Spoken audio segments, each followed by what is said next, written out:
Hey there, everyone. So today I'm going to talk about how to break bad habits.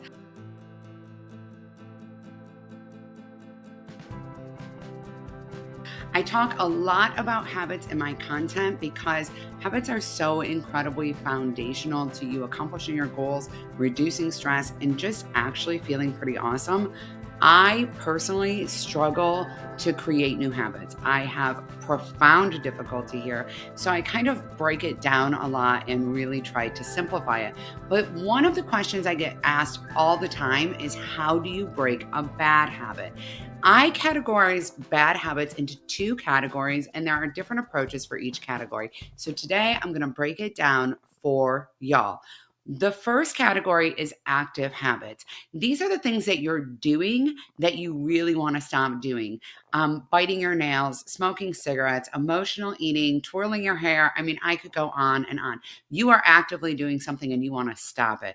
A lot of times you're not even aware that you're doing it. And you may have tried like all the tips, things like putting Tabasco sauce on your nails. Ugh, stuff like that. And it's not working and you just keep doing it. The second is inactive habits. And a lot of times people don't see these as habits, but they so are. These are things like hitting the snooze button, not waking up for your workout, things that really, it's not necessarily that you're doing something like hitting the snooze button. It's that you're not doing something that you want to be doing as a habitual thing. And a lot of people just chalk this up to procrastination. Procrastination is actually a little bit of a different thing. So today I want to talk about, how do you break these habits and set yourself up for success doing it? Because most of the advice about this, I mean, I don't know who it works for, but I will tell you it certainly doesn't work for me. And maybe you're more like me and my way will work better for you. So, active habits, I have found, are best broken not by trying to eliminate them, but by trying to replace them. I have a really weird philosophy that adults are just like kids. And when you tell them that they can't do something, they're not allowed to do something, that's more motivation to do the thing. So when you try to create a rule for yourself about your habit and you say you are not allowed to bite your nails anymore, you are not going to do that, right? What happens is psychologically you actually feel more drawn to that. Okay, maybe that's just me, but that's what I have noticed in a lot of my clients.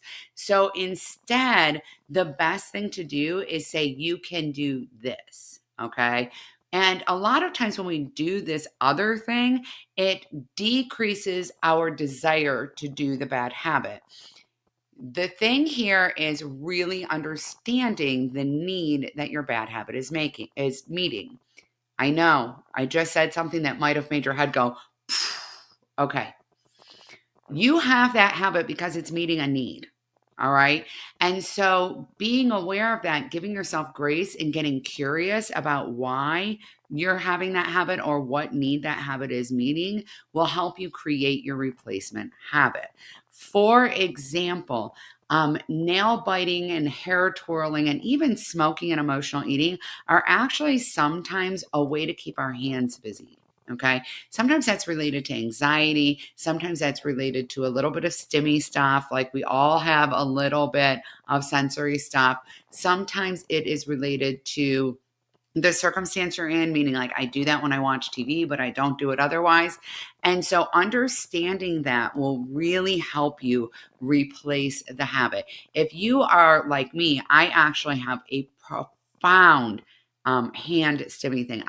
I am consistently wanting to do things with my hands. So I found that replacing my eating, my nail biting, my hair twirling with crocheting was really, really effective. I stopped doing all the other habits, check out my nails. Don't know if you can see them, but I stopped doing all the other habits because I started crocheting at night. And it made a huge, huge difference because I noticed I don't bite my nails, y'all, except when I'm just sitting there still. Okay. It's almost like the stillness makes me want to move some part of my body, and it's usually my hands. So I will do things like crochet. I also like to fold laundry while I'm watching TV, things like that. Anything that will keep my hands busy. Now, for many of you who are emotional eaters, for example, it's a mouth thing. It's not your hands, it's your mouth. And this is a thing that comes up with emotional eating and also with smoking, that this is sometimes a hand to mouth thing.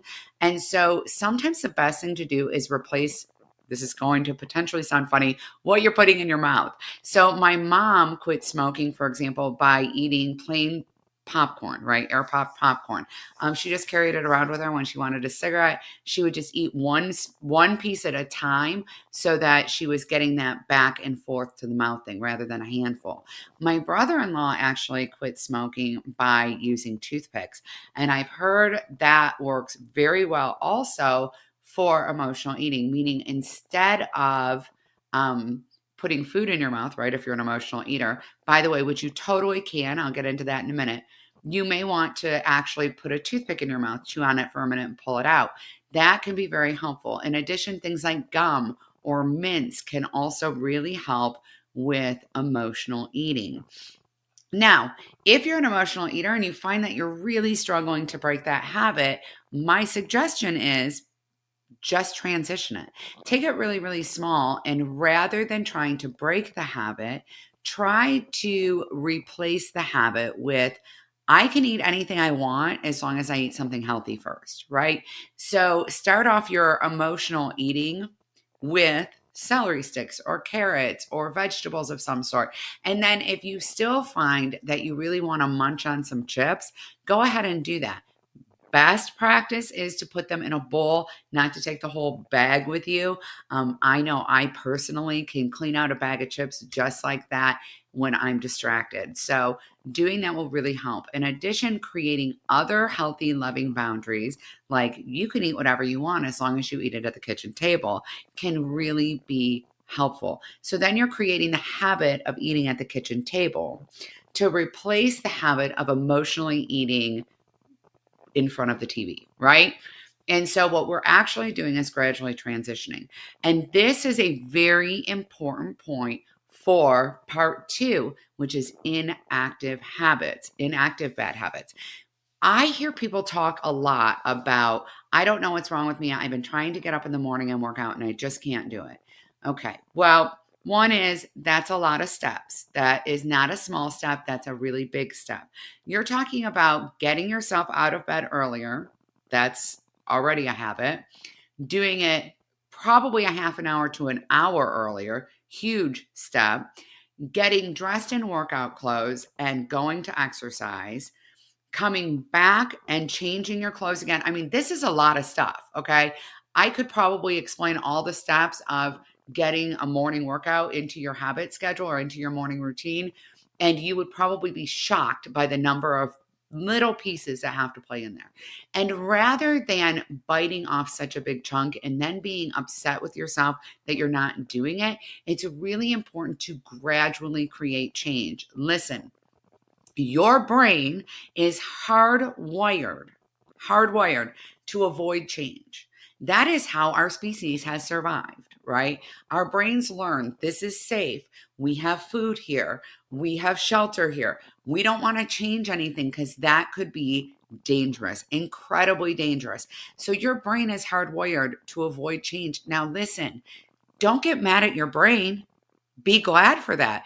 Your brain being hardwired to avoid change is probably a big part of why you're still alive today.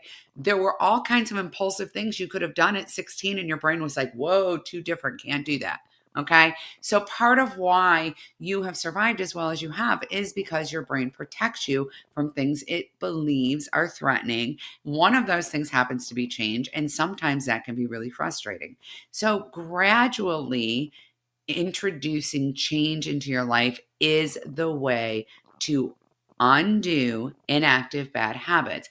And so that means setting that alarm clock 5 minutes earlier instead of 30 minutes earlier and doing that for a while until it's easier, right? That might mean creating a space to work out in that is really fun, right? Now, one of the things I love to do to help myself wake up earlier is to schedule something in my morning routine that I deeply, deeply enjoy. Listen, if you love watching Real Housewives, me, then you might want to consider incorporating that into your morning workout, right? I watch Real Housewives while I'm on the treadmill doing my morning walk. And that way I'm excited to get up and get my workout on because I get to watch a show that I love, right? So a lot of times early on when I was trying to get more in the habit of doing this, what I did is I created things I enjoy. I paired something new that I was trying to do, something where I was struggling with an inactive habit, right? The habit to sleep in. That was the habit. So I inspired and encouraged myself to break that habit by introducing something fun that I really love. Then I actually started exercising with a friend because I love spending time with her. And that was really motivating to me. And also, in the morning when my alarm would go off and I would think about hitting snooze, the first thing I would think about is, dang, now I'm going to have to tell her I'm skipping my workout. That's going to be a real bummer. Not I'm going to be embarrassed about it. Not I'm going to feel shamed about it, but I'm going to be bummed about it and I'm going to miss seeing her. Right. So that was really encouraging for readjusting.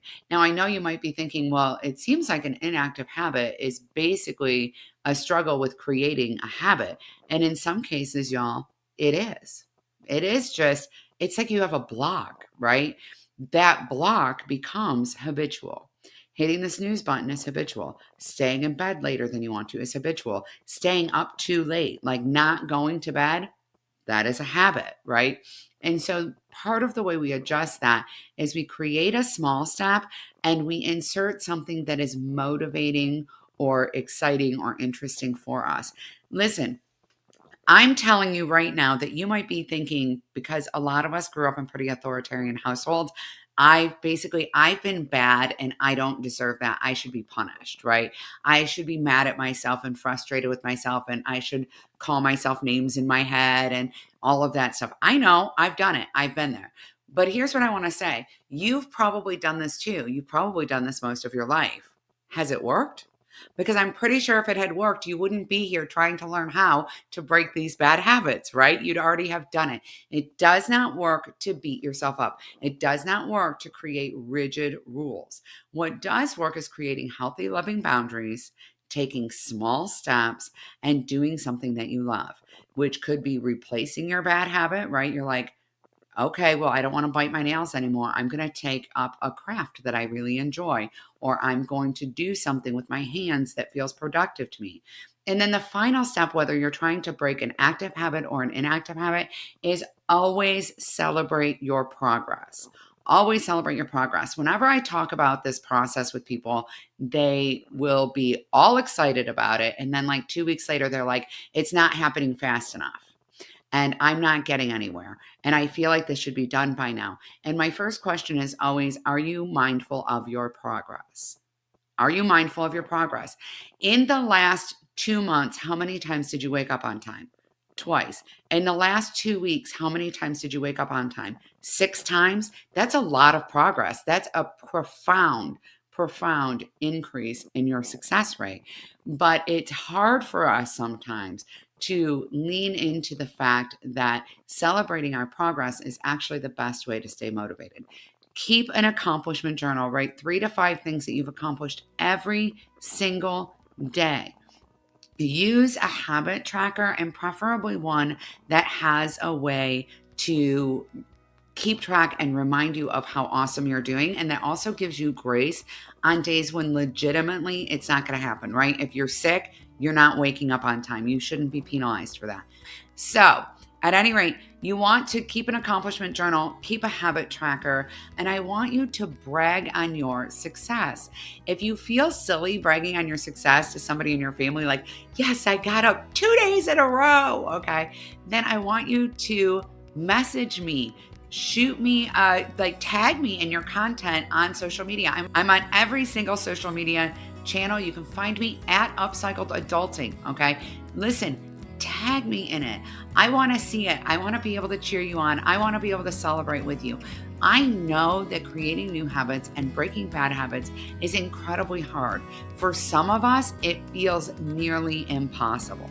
Okay. And a lot of the advice that is given in this arena seems to be given by people who tend to do it reasonably easily, right?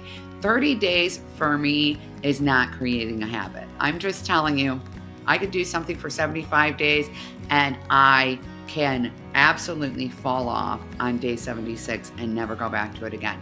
The only thing that's worked for me is small steps and being mindful of my progress. That works. That works consistently. That works every single time.